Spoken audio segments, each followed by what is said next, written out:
सभी दिल्ली वासियों को मेरा नमस्कार। पिछले एक साल से जब से कोरोना शुरू हुआ है, मैं समय समय पे आपके बीच में आके सभी तथ्यों को, परिस्थितियों को ईमानदारी के साथ आपके सामने रखता रहा हूँ, आपसे चर्चा करता रहा हूँ। एक चीज़ हम लोगों ने हमेशा गांठ बांध के रखी, आपको कभी गलत तथ्य नहीं दिए, आपसे कभी झूठ नहीं बोला, जो था आपके सामने रख दिया। अगर स्थिति अच्छी थी तो भी आपको बताया, स्थिति खराब थी तो भी आपको हमने ईमानदारी से बताया, क्योंकि हम पहले दिन से समझ गए थे कि ये इतनी बड़ी आपदा है कि आपके साथ के बिना, जनता के साथ के बिना अकेले इस आपदा से सरकार सामना नहीं कर सकती। जनता का सहयोग और जनता की सहभागिता इस पूरे संघर्ष में बेहद ज़रूरी है। और जब तक जनता को सच नहीं बताया जाएगा, सारे तथ्य जनता के सामने नहीं रखे जाएंगे, तब तक जनता की भागीदारी सुनिश्चित करना असंभव था। इसीलिए हमने हर चीज़ आपके सामने रखी। हमने टेस्ट नहीं कम होने दिए। आज दिल्ली के अंदर सबसे ज़्यादा टेस्ट हो रहे हैं। मैं तो ये कहूँगा कि अगर प्रति 10 लाख की पॉपुलेशन पे देखा जाए तो शायद पूरी दुनिया में सबसे ज़्यादा टेस्ट दिल्ली में हो रहे हैं। मैंने देखा कि कई जगहों पे उन्होंने टेस्ट कम कर दिए। टेस्ट कम कर दिए तो केस कम आने लग गए। इस तरह से तथ्यों के साथ कई जगह हेरफेर करने की कोशिश की गई। हमने ऐसा नहीं किया। हमने टेस्ट कम नहीं किए, उल्टे कम करने की वजह हमने दिल्ली में टेस्ट कई गुने बढ़ा दिए। आज लगभग 1 लाख टेस्ट दिल्ली में डेली हो रहे हैं। हमने मौत के आंकड़े आपसे नहीं छुपाए। जितनी मौतें होती थी हमने सब आपके सामने रखी, ईमानदारी से रखी। अगर ज़्यादा हो रही थी तो ज़्यादा बताई, कम हो रही थी तो कम बताई। कितने बेड्स हैं, कितने आईसीयू बेड्स हैं, क्या परिस्थितियां हैं, हर चीज़ आपके सामने ईमानदारी के साथ रखी। और इसी वजह से जब भी हमने कड़े निर्णय लिए, हमें आपका पूरा सहयोग मिला, दिल्ली की जनता का पूरा सहयोग मिला। मैं हमेशा कहता हूं कि हमारी दिल्ली एक परिवार है। दिल्ली के 2 करोड़ लोग एक परिवार हैं। और जब परिवार में कोई आपदा आती है तो सारे परिवार के लोग मिलकर उसका सामना करते हैं। अब भी हम सभी मिलकर इसका सामना करेंगे। पहले भी जीत हुई थी, अब भी जीत होगी। आज दिल्ली में क्या परिस्थिति है? पिछले 24 घंटे में दिल्ली में लगभग 23,500 केस आए हैं। उसके पिछले 24 घंटे में लगभग 25,500 केस आए थे। तो पिछले 3-4 दिन से रोज हम देख रहे हैं लगभग 25,000 के करीब केस आ रहे हैं। पॉजिटिविटी बहुत ज़्यादा बढ़ गई है, संक्रमण दर बहुत ज़्यादा बढ़ गई है।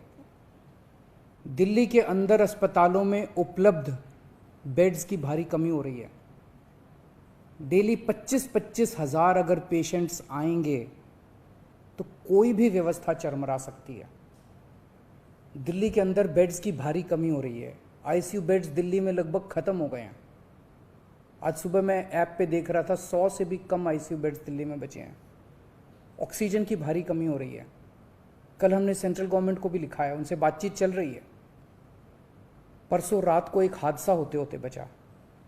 एक प्राइवेट हॉस्पिटल ने हमें बताया कि परसों रात को 3 बजे के करीब उनके अस्पताल की ऑक्सीजन लगभग ख़त्म हो गई।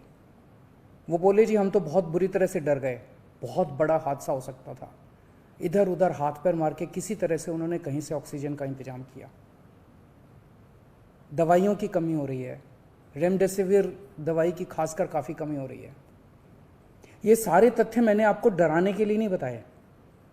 ये सारी परिस्थिति है और इन परिस्थितियों में हमें अब अगला कदम क्या उठाना है, इस पे चर्चा करने के लिए मैंने आपको ये परिस्थिति बताई है।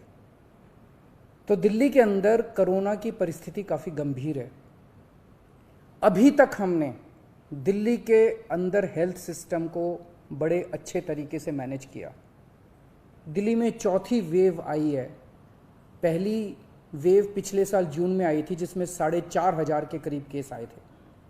दूसरी वेव आई फिर सितंबर में, फिर तीसरी वेव आई जिसमें 8,500 के करीब केस आए थे।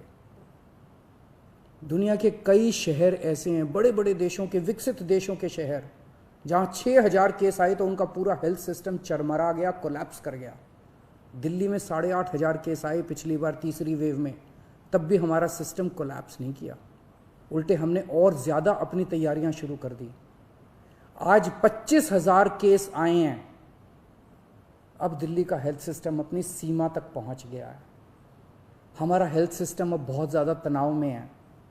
मैं ये नहीं कहूँगा कि हमारा हेल्थ सिस्टम अभी कोलैप्स किया है, लेकिन आज हमारा हेल्थ सिस्टम बहुत ज़्यादा तनाव में है। किसी भी हेल्थ सिस्टम की अपनी सीमाएं होती हैं। अनगिनत पेशेंट्स तो कोई भी सिस्टम नहीं ले सकता ना। किसी भी सिस्टम की अपनी सीमाएं हैं। पिछले 5 साल में आपकी सरकार ने दिल्ली में बहुत बड़े स्तर पे स्वास्थ्य के क्षेत्र में काम किया है। खूब नए हॉस्पिटल खोले हैं, मोहल्ला क्लिनिक, पॉली क्लिनिक बनाए हैं। बहुत बड़े स्तर के ऊपर स्वास्थ्य के क्षेत्र में काम हुआ है।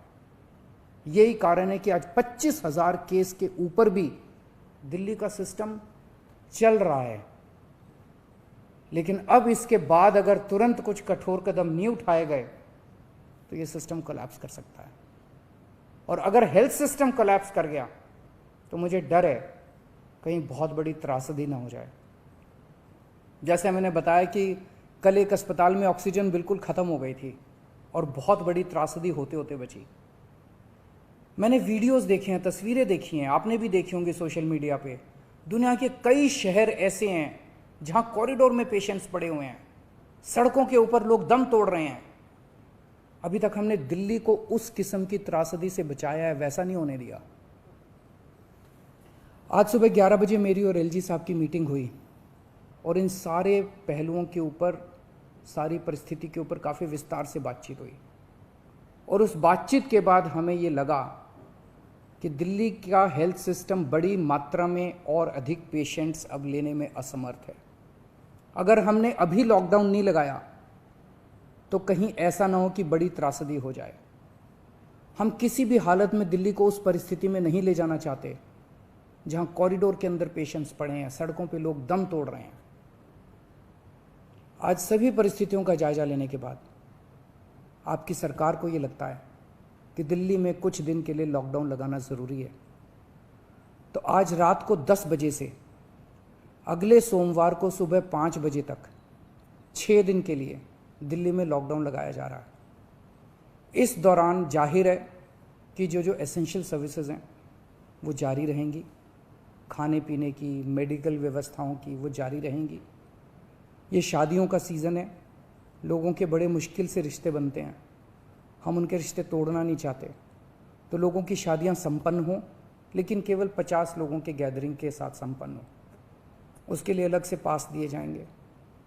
इसके बारे में अभी थोड़ी देर में डिटेल्ड ऑर्डर जारी हो जाएगा कि कौन कौन सी चीज़ें जारी रहेंगी और कौन सी चीज़ों पर पाबंदी रहेगी। मैंने और एलजी साहब के हम दोनों ने निर्णय तब लिया है जब हमारे पास कोई उपाय नहीं बचा था। हमारे लिए निर्णय लेना आसान नहीं था, क्योंकि मैं समझ सकता हूं कि लॉकडाउन के दौरान किस तरह से लोगों के रोज़गार ख़त्म हो जाते हैं, लोगों की कमाई ख़त्म हो जाती है, और ख़ासकर सबसे गरीब तबके के लिए तो ये बेहद मुश्किल होता है। जो दिहाड़ी करके रोज़ कमाते हैं उनके लिए तो बेहद मुश्किल हो जाता है। पिछली बार जब देश में लॉकडाउन लगा था, हमने देखा कि किस तरह बड़ी संख्या में प्रवासी मजदूर अपने गांव जाने लगे थे। उनसे मैं ख़ास तौर से हाथ जोड़ के अपील करना चाहता हूं, ये छोटा सा लॉकडाउन है, 6 दिन का, दिल्ली छोड़ के मत जाइएगा। आपके आने जाने में इतना समय खराब हो जाएगा, इतना पैसा खराब हो जाएगा, इतनी ऊर्जा खराब होती है। दिल्ली में रहिए। मुझे उम्मीद है कि ये छोटा लॉकडाउन है और छोटा ही रहेगा। मुझे पूरी उम्मीद है कि शायद बढ़ाने की ज़रूरत ना पड़े। आप दिल्ली में रहिए। यकीन मानिए, हम पूरी ईमानदारी के साथ सब मिल के लड़ेंगे तो जल्दी इस मुसीबत से छुटकारा पाएंगे। मैं आपको यकीन दिलाता हूँ, सरकार आपका पूरा ख्याल रखेगी। मैं हूँ ना, मुझ पे भरोसा रखिए। मेरी दिल्ली के सभी नागरिकों से अपील है कि ये निर्णय हमने बहुत मुश्किल से लिया है। आप सब लोग जानते हैं कि मैं लॉकडाउन के सख्त खिलाफ रहा हूँ। हमेशा से मैंने लॉकडाउन का विरोध किया है। मेरा ये मानना है कि लॉकडाउन से कोरोना ख़त्म नहीं होता, लॉकडाउन से कोरोना की स्पीड कम हो जाती है। मेरा हमेशा ये मानना है कि अगर किसी भी शहर या राज्य की स्वास्थ्य व्यवस्था अपनी सीमा तक पहुंच जाए तो लॉकडाउन लगाना जरूरी हो जाता है, ताकि पेशेंट्स का नंबर कम हो जाए, ताकि हेल्थ सिस्टम को और दुरुस्त किया जा सके। ये जो 6 दिन का लॉकडाउन हम लगा रहे हैं, ये जो 6 दिन हम ले रहे हैं आपसे, इन 6 दिनों के अंदर हम बहुत बड़े स्तर के ऊपर और दिल्ली में बेड्स की व्यवस्था करेंगे। केंद्र से हम मदद मांग रहे हैं, उनसे लगातार संपर्क में हैं। केंद्र सरकार हमारी मदद भी कर रही है, उसके लिए हम केंद्र सरकार के शुक्रगुजार हैं। उनसे ऑक्सीजन की व्यवस्था करेंगे, दवाइयों की व्यवस्था करेंगे। इस लॉकडाउन के समय को हम इन सब चीज़ों के लिए इस्तेमाल करेंगे। मेरी अब सब लोगों से गुजारिश है कि लॉकडाउन का पूरी तरह से पालन करें, घर से बाहर इस दौरान ना निकलें। पहले भी हमने कई कठिन निर्णय लिए और आपने मेरा पूरा साथ दिया। मुझे पूरी उम्मीद है आज भी आप मेरा साथ देंगे। हम मिलके इसका मुकाबला करेंगे और ज़रूर जीतेंगे। नमस्कार।